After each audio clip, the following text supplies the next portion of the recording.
너는 순금으로 등잔대를 쳐 만들되 그 밑판과 줄기와 잔과 꽃받침과 꽃을 한 덩이로 연결하고 가지 6을 등잔대 곁에서 나오게 하되 다른 3가지는 이쪽으로 나오고 다른 3가지는 저쪽으로 나오게 하며 이쪽 가지에 살구꽃 형상의 잔색과 꽃받침과 꽃이 있게 하고 저쪽 가지에도 살구꽃 형상의 잔색과 꽃받침과 꽃이 있게 하여 등잔대에서 나온 가지 6을 갖게 할지며 등잔대 줄기에는 살구꽃 형상의 잔넷과 꽃받침 꽃이 있게 하고 등잔대에서 나온 가지 6을 위하여 꽃받침이 있게 하되 2가지 아래에 한 꽃받침이 있어 줄기와 연결하며 또 2가지 아래에 한 꽃받침이 있어 줄기와 연결하며 또 2가지 아래에 한 꽃받침이 있어 줄기와 연결하게 하고 그 꽃받침과 가지를 줄기와 연결하여 전부를 순금으로 쳐 만들고 등잔 7을 만들어 그 위에 두어 앞을 비추게 하며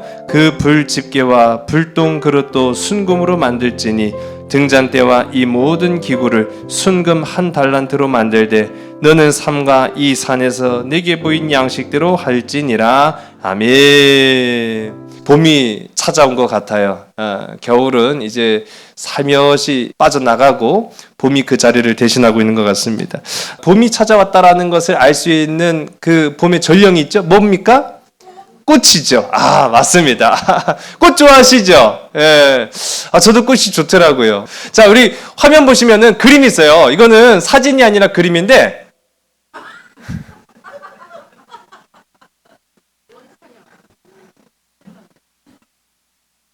고흐가 그린 꽃입니다. 근데 어떤 꽃일지는 한번 맞춰보세요. 무슨 꽃일까요? 살구꽃. 많이 비슷해요, 진짜. 예, 제가 일단은 정답이 나오면 재미가 없으니까 좀 이따가 다시 한번 이 문제의 말씀을 드릴게요. 기원전입니다. 주전 200년에서 180년경 사이에 권사님, 얘 그냥 내비두세요. 안 될 것 같아요. 예. 얘가 오늘 같이 예배를 드리고 싶어가지고 그런 것 같으니까 내비두셔야 될 것 같아요. 예. 그러니까 또 어디 갔죠? 아유, 그냥 내비두세요. 아유, 어떻게 하겠어요. 얘도 다 이렇게 살겠다 그렇게 한 건데. 주전 200년경에서 180년 사이에 예루살렘의 스승이라고 불려지는 벤 시라라는 분이 시를 썼어요. 그 시를 제가 좀 봄이니까 시 한 편과 함께 시작하려고 합니다. 벤 시라의 시예요. 레바논의 백향목처럼 나의 지혜는 높아진다. 헬몬산의 삼나무처럼 엔게디의 야자수처럼 여리고의 장미 덩굴처럼 광야의 아름다운 올리브 나무처럼 물가에 자라는 플라타나스처럼 계피처럼 혹은 향유처럼 모략처럼 향내를 낸다. 겔거넘과 나감향 달콤한 향신료처럼 지성소의 향내처럼 나는 테레빈 나무처럼 나의 가지를 뻗는다. 나의 가지는 너무나 밝고 너무나 고귀하다.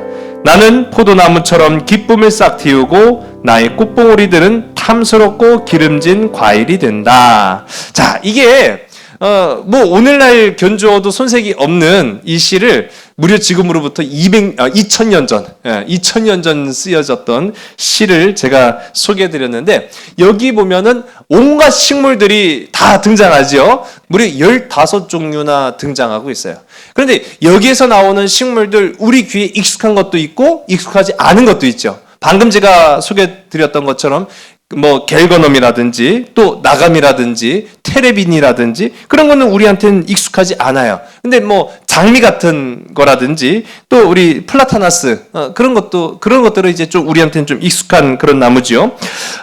그런데 이제 보면은 이 이스라엘에 나는 종류와 우리나라에서 자생하는 이 식물의 종류가 엄연히 다를 수밖에 없습니다. 환경이 다르거든요. 조건이 다르거든요. 그러다 보니까 이제 성경 속에 나오는 그런 이야기들 또 그 가운데 나타나는 식물들이 우리가 생소할 때도 있고 익숙할 때도 있는데 그런 좀 의미를 오늘 봄이 찾아왔으니까요. 봄과 관련해서 성경 속에 나타나는 이 식물들은 어떻게 우리가 이해를 하고 그것을 신앙적으로 접목을 해볼까라는 그런 고민에서 오늘 말씀을 좀 준비를 해봤습니다. 이스라엘이 잘 나갈 때도 있었고 잘 안 될 때도 있었어요, 사실은. 그런데 그 가운데 보면 우시야 왕이 있었습니다. 우시야 왕은 하나님이 보시기에 참 선한 왕이었어요. 근데 문제는 뭐냐면은 그 선함이 계속 이어졌더라면 얼마나 좋았을까라는 아쉬움처럼 우시야 왕이 죽고 나니까 나라의 운명도 기울기 시작하는 거예요. 참 그런 부분들이 안타까웠죠. 그런데 이 쇠퇴의 길을 걷게 되는 이 유다의 모습을 성경을 보게 되면 두 나무로 비유를 하고 있는 그런 모습을 우리 보게 됩니다. 우리 이사야 성경 6장 13절의 말씀인데요. 우리 화면을 함께 볼까요? 시작. 그 중에 10분의 1이 아직 남아있을지라도 이것도 황폐하게 될 것이나 밤나무와 상수리 나무가 배임을 당하여도 그 고루터기는 남아있는 것 같이 거룩한 씨가 이 땅의 고루터기니라 하시더라. 아멘. 자, 이사야 6장 13절의 말씀을 보면은 우리에게 상당히 익숙한 두 나무 이름이 등장합니다. 하나는 뭐죠? 밤나무. 또 다른 한 나무는 상수리 나무. 이거는 언제 보았을 법한 그런 나무들이고 우리 시골에서는 친숙한 그런 나무죠. 자, 보시면은 이 나무는 어떤 나무일까요? 맞아요. 밤나무입니다. 저 혹시 모르면 어떡하지 하고 좀 멀리서 찍은 거거든요. 예, 맞아요. 이 나무는 밤나무고 이 나무는 뭘까요? 순서대로 맞추신 거죠? 맞아요. 이 나무는 상수리 나무예요. 근데 얼핏 봐서는 저 같은 사람 눈에는 이 나무나 나무는 다 나무지 뭐 그런 생각을 할 수 있지만 엄연히 종류가 다른 거죠. 자, 이 나무는 상수리 나무입니다. 그런데 이스라엘에 제가 가보니까 밤나무를 눈을 씻고 봐도 찾을 수가 없는 거예요. 물론 이스라엘에는 상수리 나무도 있다고 합니다. 근데 이제 제가 보지는 못했고 밤나무는 어쨌든 못 봤어요. 성경 속에 나오는 밤나무가 과연 밤나무일까요? 성경 속에 나오는 상수리 나무가 과연 상수리 나무일까요? 이 나무는 어떤 나무죠? 밤나무, 상수리 나무 맞추신 실력이면 이 나무도 맞추실 수 있을 것 같은데? 이 나무가 아까 전에 제가 그 시를 읽어드렸던 그 시에 나오는 테레빈 나무입니다. 이 나무가 테레빈 나무인데 이 나무가 성경에서 번역될 때는 밤나무로 번역이 된 거예요. 이 나무는 이스라엘에서 이제 나는 테레빈 나무인데 이 나무가 이제 성경 속에 밤나무로 번역됐고, 자, 이 나무는 어떤 나무일까요? 자, 이 나무는 가구 좋아하시는 분들은 한 번쯤 들어보셨을 법한 오크라는 나무입니다. 근데 이 오크 나무가 성경 속에서 상수리 나무로 번역된 나무예요. 얼핏 보면 제가 아까 전에 말씀드렸잖아요. 이 나무나 그 나무나 다 제 보기에는 다 나무는 나무예요. 그런데 굳이 그거를 구별하자니 참 애매한 거죠. 그런데 성경 속에는 그거를 이제 우리한테는 익숙하지 않은 낯설고 생소한 오크나무. 누가 알아요? 지금 우리한테 오크나무라고 해도 잘 모르겠어요. 테레빈 나무. 이게 테레빈 나무인지 밤나무인지 알 길이 뭐가 있겠어요. 멀리서 보면 다 거기서 거기 같잖아요. 물론 열매를 보면 다르겠죠. 그런데 테레빈 나무라고 하면은 이게 뭐야? 근데 여러분 이 테레빈 나무가요. 우리는 오늘날에는 좀 우리한테 좀 친숙해요. 테레빈 나무의 열매를 먹습니다. 밤나무처럼. 뭘까요?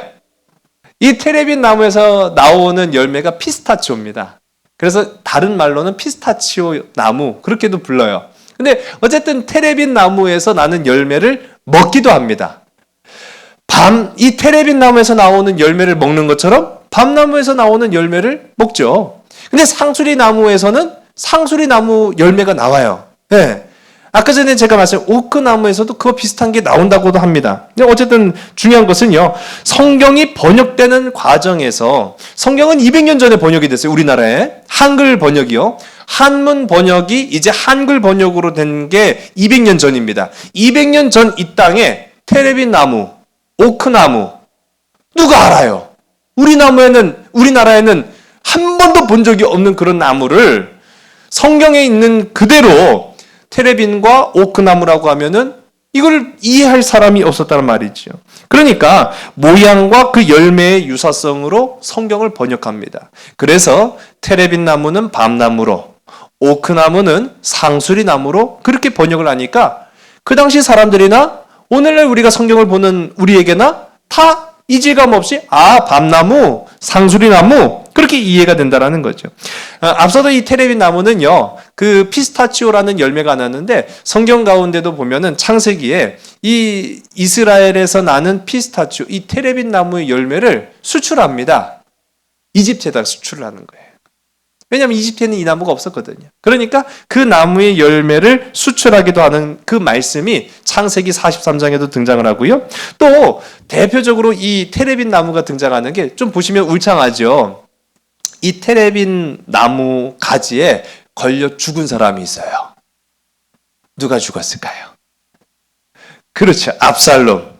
다윗의 아들 압살롬이 반역을 꾀하다가 이제 마침내 도망갑니다. 마차를 타고 도망을 가는데 그 압살롬의 아름답게 이 자란 풍성한 머리가 그만 이 테레빗 나무 가지에 딱 걸리는 바람에 마차는 달려가고 사람만 대롱대롱 나무에 매달려서 결국은 죽음을 맞이하는 장면이 성경 가운데 나타나는데 여기에서도 나타나는 게 이 테레빗 나무예요. 근데 이제 성경에는요 보면은 이 테레빗 나무와 오크나무를 혼용해서 사용될 때도 있어요. 그러니까 똑같은 종으로 상수리 나무로 다 표기할 때도 있고 또 굳이 또 그걸 나누자고 할 때는 밤나무와 상수리 나무로 구분할 때도 있고 아무튼 그렇게 사용이 됩니다.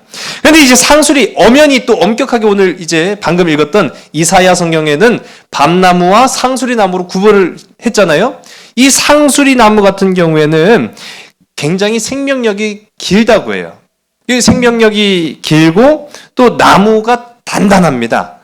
무겁고 단단하다고 해서 이 나무를 복이 있다라고 이제 생각을 했어요. 옛날부터. 이 오크 나무는 굉장히 복이 있다. 복의 의미를 가지고 있고 그래서 종교 양식에 사용되거나 제단에 쓰였다라고 합니다. 그러니까 이제 사용처는 조금씩 다르죠. 의외로 성경을 보게 되면은 이런 부분들이 성경 속에 여러 군데 등장하는 것을 보게 돼요. 제가 전에도 몇 번 말씀을 드렸는데 우리 수요 성경 공부 시간에 함께 다뤘던 이야기예요. 삭개오가 어느 나무 위로 올라갔죠? 예수님 보기 위해서? 뽕나무. 보고 싶어 예수님 얼굴. 그렇지만 뭐가 작아? 키가 작아 보이지 않아. 삭개오는 엉금엉금 올라갔어요. 어디로요? 뽕나무 꼭대기로 올라갔어요. 우리 교회 학교에서 많이 불렀던 이 찬양에도 우리가 뽕나무 이제 등장하죠. 이 뽕나무는 우리가 잘 아는 그런 오디나무 아닙니까? 우리 누가복음 19장 4절의 말씀을 우리 함께 보겠습니다. 시작. 앞으로 달려가서 보기 위하여 돌 무화과 나무에 올라가니 이는 예수께서 그리로 지나가시게 되미로라. 아멘. 방금 그 전까지만 하더라도 삭개오는 우리가 뽕나무 위로 올라간 줄 알고 있었는데 어느 나무로 올라갔다고요? 돌 무화과 나무. 오늘의 성경은 이제 우리 개역개정 성경이죠. 이 개역개정 성경에서는 뽕나무를 돌 무화과 나무로 원래대로 이제 바꿔놨어요. 이게 바뀐 게 아니라 원래대로 된 거죠. 이 돌 무화과 나무라는 것조차도 우리 과연 200년 전 이 성경을 번역할 때는 있었을까요? 없죠. 존재하지 않던 그런 나무였어요. 우리나라에는 말이에요. 우리나라에는 존재하지 않던 그런 나무다 보니까 이와 비슷한 것이 무엇이 있을까? 모양과 그 열매가 흡사한 종류가 어떤 것이 있을까라고 하다 보니까 뽕나무가 굉장히 흡사했다라는 겁니다. 자, 보시면은 이게 바로 뽕나무, 오디 열매죠. 저 돌 무화과 나무는 그냥 무화과 나무와는 좀 달라요. 이 나무의 형태를 아주 우람한 나무의 형태를 가지고 있는데 거기에 이제 무화과가 맺히기 시작하는 거예요. 요즘은 무화과가 우리나라에도 좀 많이 흔해졌잖아요. 가정에서 심기도 하고. 근데 그거는 그냥 일반 무화과 나무고 이 돌 무화과는 아주 아름드리 나무에 무화과가 열립니다. 그걸 돌 무화과 나무라고 부르고요. 근데 이런 것들을 성경 속에서는 이제는 돌무화과라고 알고 있지만 옛날에는 뽕나무라고 알려졌던 그런 종류죠. 또 우리가 마태복음 6장 28절의 말씀을 한번 보겠습니다. 우리 함께 읽습니다. 시작. 또 너희가 어찌 의복을 위하여 염려하느냐? 들의 백합화가 어떻게 자라는가 생각하여 보라. 수고도 아니하고 길쌈도 아니하느니라. 아멘. 자, 여기 보면은 우리 주님께서 들의 뭘 보라고 하셨죠? 백합화를 봐라. 우리가 이제 백합화라고 하면은 딱 떠오르는 이미지가 있죠? 네, 이런 꽃. 네. 근데 과연 이스라엘의 들판에는 이런 백합화가 쫙 하고 펼쳐진 곳이 있을까요? 없을까요? 저는 못 봤어요. 어쨌든 제가 많이 가본 건 아니지만은 어쨌든 제가 제 경험에 비춰보더라도 이런 들의 백합화가 쫙 펼쳐져 있는 들판은 한 번도 본 적이 없습니다. 성경 속에 나오는 이 백합화도 사실은 이 백합화를 말한 게 아니었다라는 거예요. 그럼 성경 속에 나온 백합화는 어떤 백합화냐? 바로 이겁니다. 이게 성경 속에 나온 백합화를 말하는 거예요. 들에 핀 저 백합화를 봐라 라고 하는 저 꽃이 바로 이 꽃입니다. 자, 이 꽃이 뭘까요? 양귀비. 지금 맞춰서 좋아서 지금 웃으시는 거죠? 이 꽃이 아네모네 꽃입니다. 예, 이 꽃은 아네모네 꽃이에요. 그런데 자, 여러분들 실망하실까봐 제가 이 꽃도 준비했어요. 예, 개양귀비. 성경 속에 말하는 들에 핀 이 백합화, 들에 핀 꽃은 개양귀비하고 아네모네 두 종류를 말하는 거예요. 근데 제가 실제로도 이 우기 때 이스라엘을 가봤잖아요. 가보니까 정말 들에 그야말로 이렇게 쫙 펼쳐져 있습니다. 비록 흰색은 아니지만 저 빨간색이 얼마나 이쁘고 아름다운지 몰라요. 물론 그냥 들에 핀 꽃에 불과해요. 예. 아무것도 아닙니다. 들꽃이에요, 들꽃. 그런데도 저렇게 쫙 펼쳐져 있으니까 너무 이쁘더라고요. 그래서 성경 속에 나오는 백합화는 바로 이러한 개양귀비와 아네모네 꽃이다 라는 것을 우리가 이해하면은 더 좋죠. 뭐 하얀 백합화나 아네모네나 뭐 크게 다를 바가 뭐가 있겠어요. 꽃은 꽃이고 하나님께서 우리 인간들에게 아름답게 감상하라고 주신 귀한 선물임에는 틀림이 없는 거 아니겠습니까? 이 두 종류가 굉장히 보편적으로 핀 꽃이라는 것이죠. 이런 것처럼 성경 속에 등장하는 이름이나 또 명칭이 약간씩 우리가 알고 있는 것과 다른 부분들이 있어요. 자, 이제 오늘 우리가 중점적으로 볼 것이 이제 오늘 본문 말씀으로 제가 한번 가보겠습니다. 오늘 본문 말씀은요, 성전 기구에 관련된 이야기예요. 성전 기구 중에 하나인 등잔대를 말합니다. 자, 우리 성전에 보면은 성막 안에 이제 성소 안이죠. 성소 안에 이런 7 등잔대가 놓여져 있습니다. 근데 7 등잔대에 관한 기록을 우리가 함께 읽었죠. 오늘 우리가 함께 읽은 이 성전 기구와 관련된 이야기에 보면은 분명히 이 등잔대가 가지고 있는 기능은 불을 밝히는 겁니다. 불을 밝히는 건데 왜 불을 밝히는 기능만 있으면 되지? 자, 궁금증을 우리가 갖고 이제 말씀을 보면은 그 말씀이 우리에게 새롭게 다가올 거예요. 등잔대의 역할은 어두운 걸 밝히는 기능이에요. 그 기능에 관해서 강조하면 충분할 것을 오늘 우리가 함께 읽은 말씀에 보면은 그 기능보다 무엇에 초점을 맞추고 있는 걸 봅니까? 성령이요? 좀 더 우리 직관적으로 보시면 돼요. 그렇죠. 모양이에요, 모양. 예. 네. 우리는 곧 죽어도 모양이죠. 이왕이면 나홍치 말하고 같은 몸빼바지라도 몸빼바지는 다 똑같은 몸빼바지지. 아니에요. 예뻐야죠. 색깔도 이뻐야죠. 아닙니까? 때깔과 모양이 좋으니까. 그러니까 하나님께서도 어차피 등잔대는 불을 밝히는 기능은 다 똑같지만 이왕이면 모양이 좋아요. 그래요, 안 그래요? 그건 잘 모르겠어요.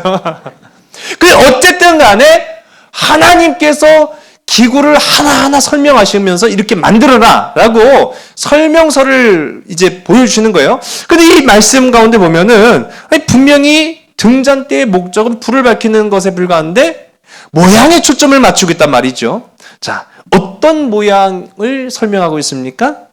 어떤 모양? 그렇죠. 살구꽃. 그러니까 자꾸 꽃받침. 그래갖고 읽기도 힘들고. 예, 그렇죠? 자, 아까 전에 제가 보여드렸던 이 성전 기구, 원형에 가깝게는 잘 모르겠어요. 근데 어찌 보시면은 이 등잔대를 받치고 있는 그런 꽃받침 같은 것들이 이렇게 여러 개 보이실 겁니다. 7 등잔대가 맞습니까? 7 촛대가 맞습니까?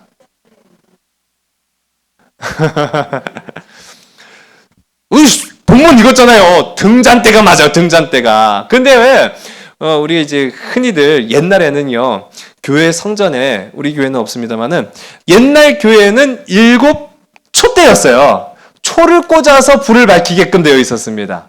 그러다 보니까 우리한테 익숙한 거는 7 등잔대, 성경에 나온 대로 7 등잔대가 아니라 그냥 7 촛대예요. 진짜 초를 꽂아서 불을 밝혔으니까요.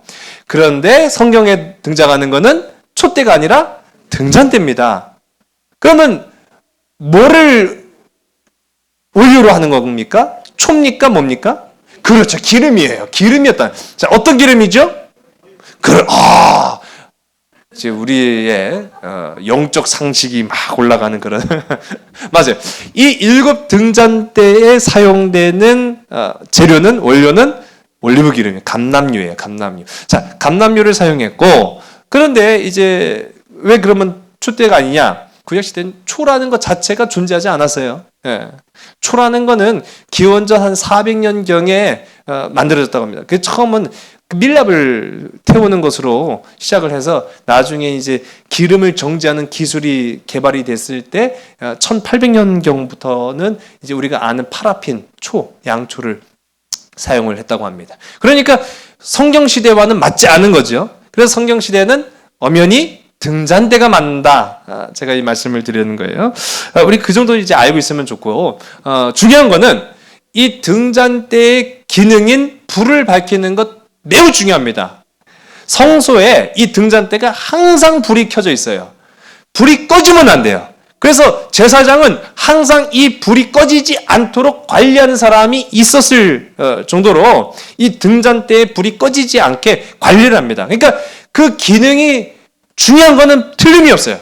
근데 오늘 우리가 함께 읽은 이 출애굽기 말씀을 보면은 그 기능보다는 모양에 더 초점을 맞추고 있다라는 걸 보죠. 자, 살구꽃, 살구와 관련돼 있는데, 자, 여러분 이게 어떤 꽃이지 아시죠? 무슨 꽃이죠? 이 꽃이 어떤 꽃인지 아까 처음에 제가 질문 드렸는데, 이 꽃이 어떤 꽃인지 아시겠어요? 이 꽃은 살구. 이 꽃은 어떤 꽃이겠습니까? 이 꽃이 살구. 입이 채 떨어지지 않으시죠? 자, 이 꽃은 살구꽃이 맞습니다. 근데 이 꽃은 아까 제가 고흐가 그린 작품이라고 말씀드렸죠? 이 꽃의, 이 그림의 제목은 아몬드 꽃이에요. 그리고 방금 보여드린 이 꽃도 아몬드 꽃이에요. 자, 얼핏 보기에는 요거나 다 거기서 거기 같죠? 예. 맞아요. 이게 성경에 나온 살구꽃은 사실은 우리가 아는 살구꽃이 아니라 아몬드꽃이에요. 원래는 아몬드꽃이라고 한다면, 아니 왜 성경이 아몬드꽃이라고 말하지 않고 살구꽃이라고 했는지는 앞서도 제가 다 설명을 드렸어요.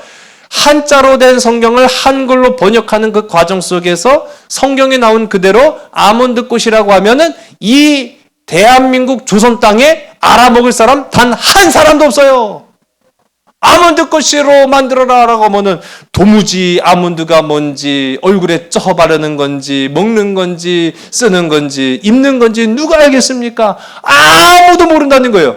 그래서 이 성경을 번역하는 과정 속에서 선교사들과 많은 이제 우리 믿음의 선조들이 이것을 무엇으로 우리가 이해하고 알아들을 수 있게끔 바꿀 수 있을까 연구한 끝에 아몬드꽃과 가장 흡사하면서도 아몬드꽃과 가장 비슷한 성격을 지닌 살구꽃으로 그 이름을 바꿨다라는 겁니다. 자, 이렇게 완전히 다른 이름과 풍종으로 바꿨어요. 근데 성경을 이해하는 데는 어려움이 있어요, 없어요? 어려움이 조금도 없습니다. 그런데 이제 우리도 그 가운데 혹 덜어는, 아니 성경은 1.1획도 더하거나 빼지 말라며.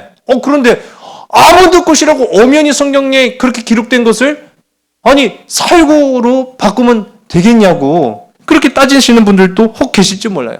근데 이거는요 그런 차원의 문제가 아닙니다. 그러니까 아다르고 어다르다라는 차원이 아니라 우리가 보통 그러잖아요. 아무렇게나 탁하고 해도 척하고 알아듣는 믿음의 차원으로 보는 거예요. 예. 제가요 아주 신통방통한 일이 있어가지고 저희 애들이 이제 식탁에 앉아갖고 막 지들끼리 놀기도 하고 밥도 먹고 또 식탁에서 공부도 하고 막 그렇게 하거든요. 그런데 이제 간식을 먹였어요. 간식을 먹이는데 욕심이 또 과자를 또 한 봉지를 그 앞에 놓잖아요. 그러면은 오빠는 그냥 책 보다가 하나씩 집어먹는데 또 둘째도 그냥 자기 공부하면서 하나씩 집어먹어요. 욕심이 제일 많은 건 셋째거든요. 셋째는 막 볼이 터져야 막 오빠가 다 뺏어 먹는다고. 오빠는 이따금씩 하나 먹는데 막 입이 막 미지로 터져. 그러니까 언니가 야, 한 번에 하나씩만 먹어. 그렇게 얘기해도 얘기가 안 들리겠죠. 그러다가 막 그래요. 그러면은 거봐 하나씩 먹으라고 그랬잖아. 언니가 또 그래요. 그럼 막내가 알아들으셨죠? 예? 뭘 알아들으셨어요? 막내가 입에 잔뜩 넣고 그래요. 그럼 제가 야 말을 똑바로 해. 뭐라고? 어떻게 알으셨대? 언니가 물 갖다 달라고? 알았어 물 갖다 줄게. 그리고 갖다 준 거야. 넌 알아듣냐? 응. 난 못 알아듣겠는데? 자기는 알아듣는다는 거예요. 신통방통하네. 그랬거든. 니들끼리 뭐 통하는 게 있긴 있나 보다. 제가 그렇게 얘기를 했는데 어떤 목사님이 계셨어요. 아주 그 목사님 참 재밌어요. 그 목사님의 별명은 거시기 목사님. 참 이 목사님은요 은혜로워요. 얼마나 설교를 은혜롭게 하시는지 설교를 몇 단어로 끝내요. 여러분 우리 다 그 시기 합시다. 그 거시기가 그 시기입니다. 그러면은요 그게 뭐요? 우리 같아서는 그럴 텐데 앉으신 성도님들이 아멘! 난 도무지 못 알아듣겠어요. 여러분 그 시기입니다. 하나님의 은혜는 그 시기하고 그 시기한 것이 그 시기할 줄로 믿습니다. 그러면은 아멘! 그러시는 거예요. 뭔 말인지 알고 알아듣는디야. 그런데 그 성도님들은 알아듣는다는 거예요. 은혜가 된다는 거죠. 이야, 참 그것도 하나님의 은혜다.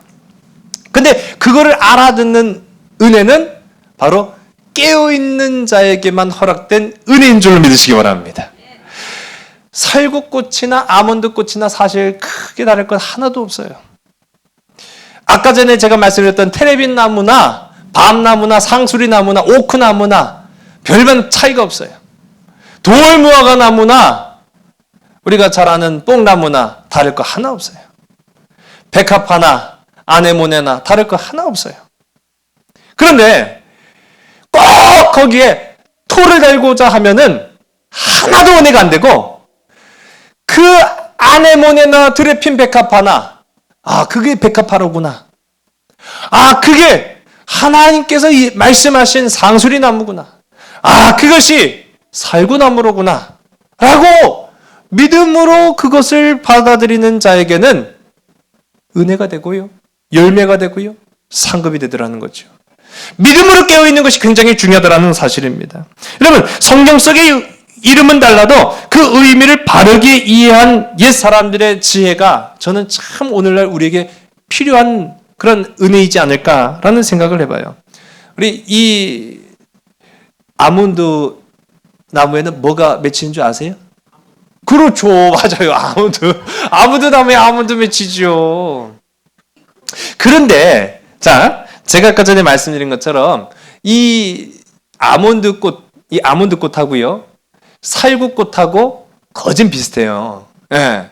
근데 성경을 번역할 때 모양과 그 습성이 비슷한 것으로 대치했다라고 말씀을 드렸잖아요.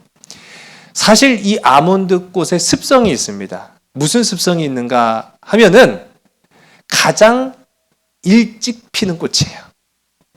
봄이 찾아왔을 때 가장 일찍 피는 꽃이 바로 아몬드예요. 그래서 아몬드의 꽃이 딱 피기 시작하면은 사람들이 이제 봄이 왔구나 라는 것을 시기적으로 알 수 있는 거예요. 자, 그러면 봄을 알리는 꽃은 살구 말고도 있어요. 있어요? 없어요? 있죠. 뭐가 있습니까? 뭐 매화도 있고, 수선화는 아예 종류가 다르고요. 모양이 비슷한 거. 그렇죠. 벚꽃도 있고 매화도 있어요. 시기가 비슷하게 일찍 피는 꽃에 그 모양도 비슷한 거는 매화꽃도 있고 벚꽃도 있습니다. 그런데 매화꽃이라고 말하지 않고 벚꽃이라고 하지 않고 왜 성경을 번역할 때 이 아몬드 꽃을 살구꽃이라고 말했을까요? 그렇죠. 중요한 건 열매였어요. 벚꽃에는 열매가 없어요. 매화에도 열매가 없어요. 그런데 살구는 꽃이 피고 열매가 맺어요. 아몬드도 꽃이 지고 나면 그 자리에 열매가 있어요. 열매가 있기 때문에 비슷하지만 벚꽃이나 매화로 바꾸지 않고 살구꽃으로 한 데는 그만한 이유가 있어요. 영적 지혜가 있었다는 사실이에요. 그래서 만일 열매가 없는 것을 바꿨다라고 한다면 우리가 성경을 읽을 때 좀 문제가 있을 수 있겠죠? 그런데 살구꽃으로 이것을 바꿈으로 인해서 열매를 생각하게 만든 거예요. 왜 7 등잔대를 하나님께서 이스라엘 백성들에게 명령하실 때 그 기능만 있으면 되지 왜 모양에 관해서 자꾸 말씀하셨느냐라고 하면 거기에는 의미가 있습니다. 어떤 의미냐면요. 앞서도 제가 말씀드린 것처럼 겨울이 지나고 가장 먼저 봄이 왔다라는 것을 알려주는 그 신호, 그 봄의 전령이 바로 아몬드꽃이라고 말씀드렸어요. 깨어있는 것을 의미하는 거예요. 영적으로 너희는 깨어있어라. 이 7 등잔대가 빛을 비추고 있는 동안 너희도 영적으로 늘, 말씀으로 늘 깨어있어라.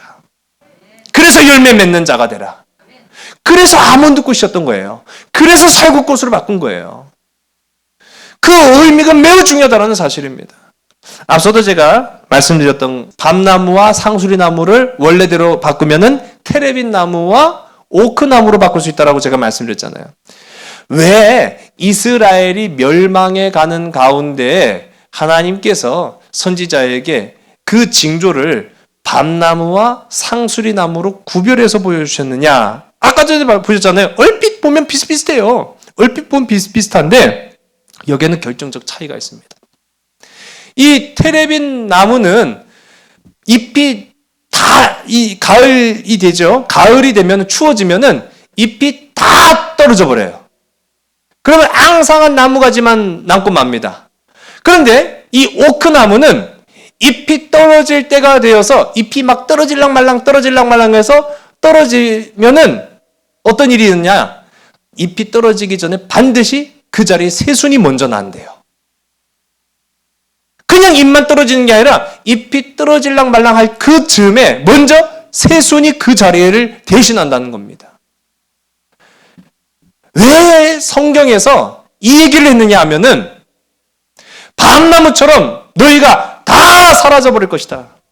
그 테레빈 나무처럼 너희가 다 사라질 것이다.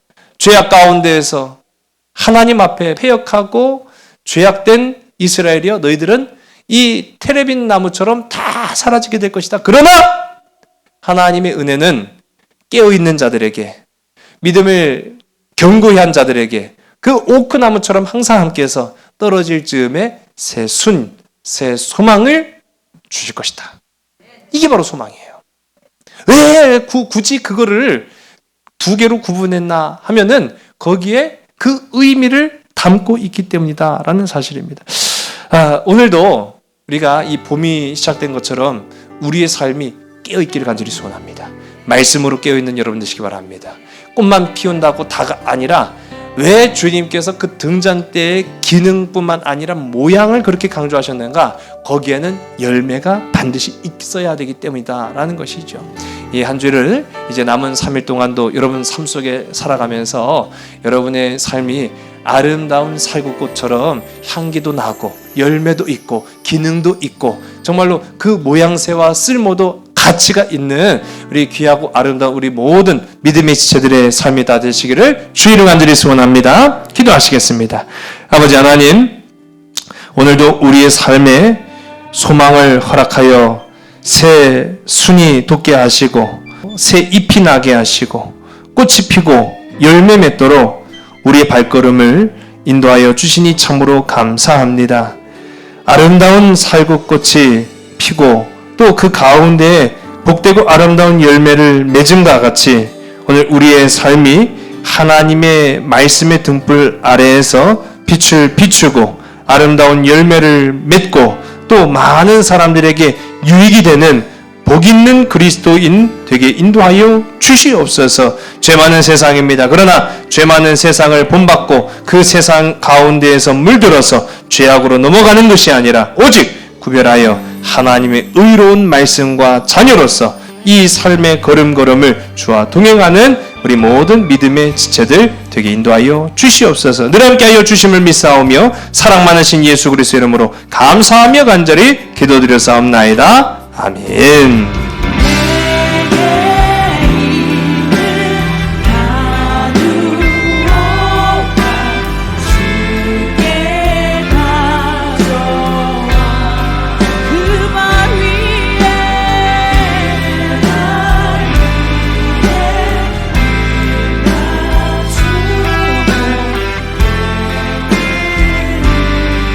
주님 다시 이 땅에